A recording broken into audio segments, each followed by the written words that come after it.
Uno.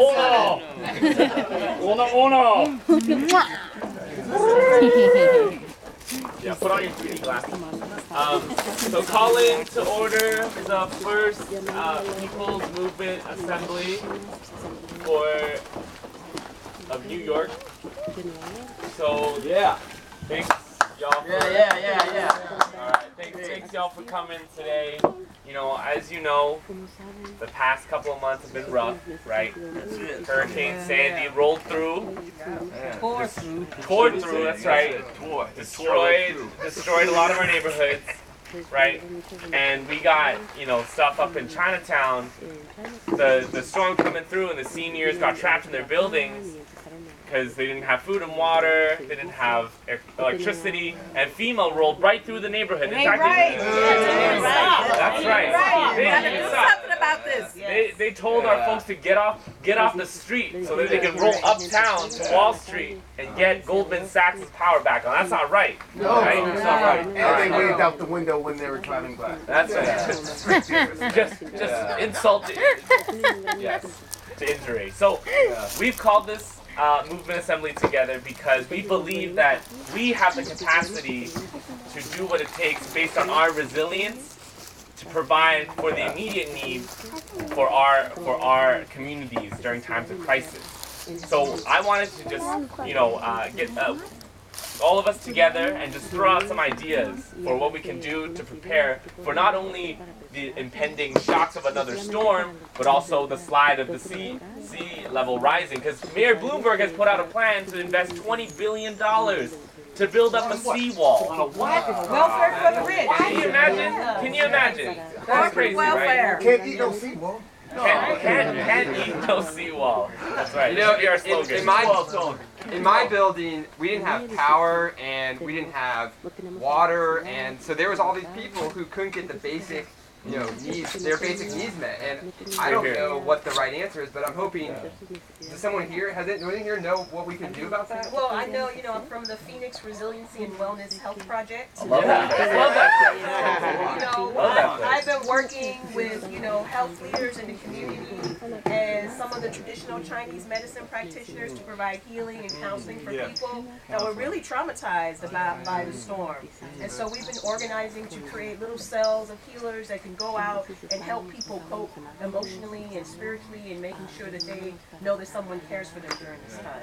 And you know, I work with this organization on transportation, so we can start mapping out our community, finding really safe exit ways and making sure that everyone in the community has that map plan and getting together with people that actually have automobiles, however, so that we can get our people out in the event of a disaster. That's right. I've been working with some folks in my community to create a plan for when the next storm hits. We will have a team of folks to organize food and to get medicine to people, to get check on elders, so those who cannot get out through these escape routes will have a way of having their needs met. And so I'd like to, you know, the group we've been working with, we're clearly not enough, and I would love to connect with other folks to be able to build out that plan and to assign people to the brigades who can go out and do this work. And there's totally a building on the corner of 9th that's empty, right? We need building space. What can we do with Well, that? you know they're gonna try to, you know, keep us out. You know what I'm saying? What they're trying to do is pull all the mold out. You know what I'm saying? But what they're really trying to do is really just take all the buildings and build it up. You know what I'm saying? So us with the Break the Locks, you know, Build the Cycle Coalition.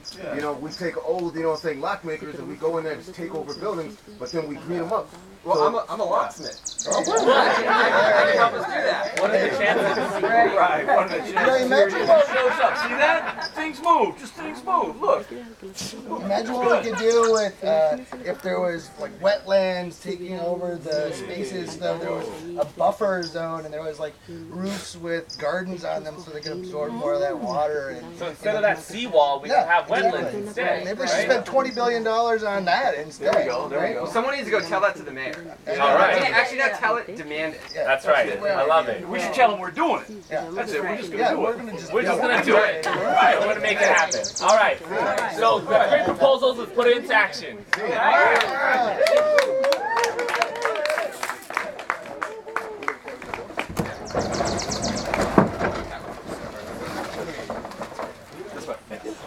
Say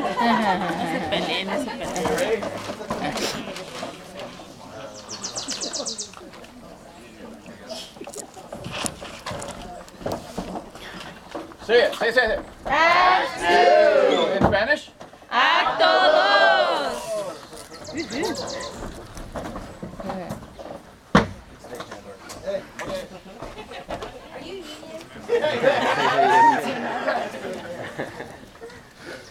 I'll stand. The mayor's here.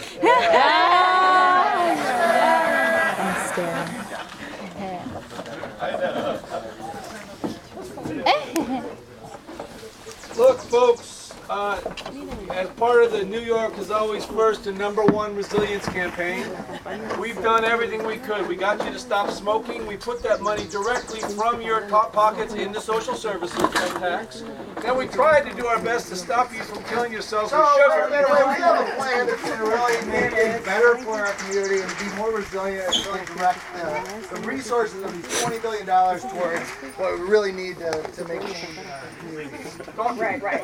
So we're already on the ground working with communities to make sure that we have the resources we need. We're already greening buildings in our communities. We're taking over the buildings. We're already pulling up some of the concrete. What, taking over buildings? We're going to provide the services that you won't provide. Right. We can't we've eat a outlined seawall. it here in our 16-point plan. Right? We have support from a variety of stakeholders and allies in the community. And we also want to propose that a certain percentage of that $20 billion goes directly to the community. All of it goes to our community. Right. Well, just quickly, the $20 billion is all about resiliency, and resiliency starts with the financial sector, and that's Wall Street. Protect Wall Street and protect. You said this to us last time in Superstorm Sandy, so we are already prepared and on the ground. We're sharing this with you, so you just know what's happening. We're gonna take this action as we go.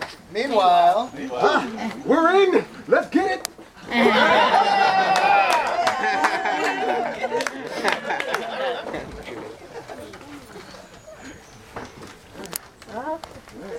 It's a little harder than it looks back there.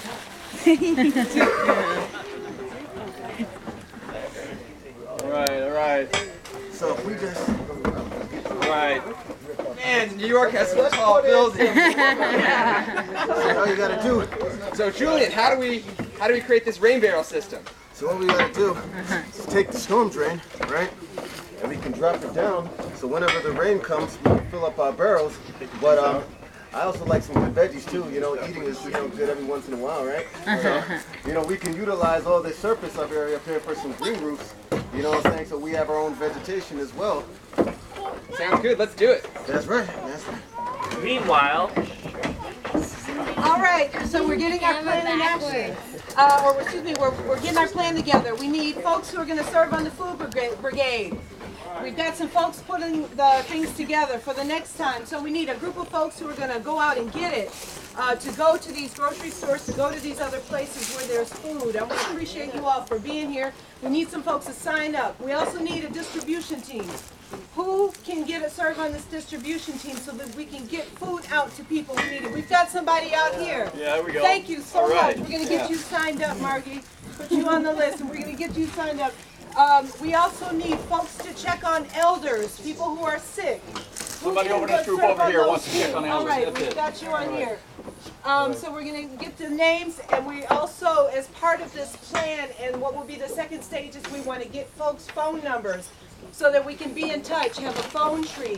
And we're working on acquiring some walkie-talkies and other ways of communicating so that under emergency situations, We scored some collecting batteries. batteries, we liberated batteries, we can still be in touch. There's a lot of batteries in that store, man. Yeah. Meanwhile, man, ripping up this concrete is super hard work.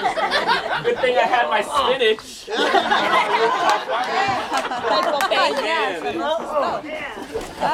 So we're gonna, I heard this man right here is from the Environmental Coalition, and he's been, doing some wetland restoration upstate. And thanks for coming. Yeah, no, I'm happy to help, and I'm glad. I think we should do this in all the different impacted communities that are being overlooked by FEMA.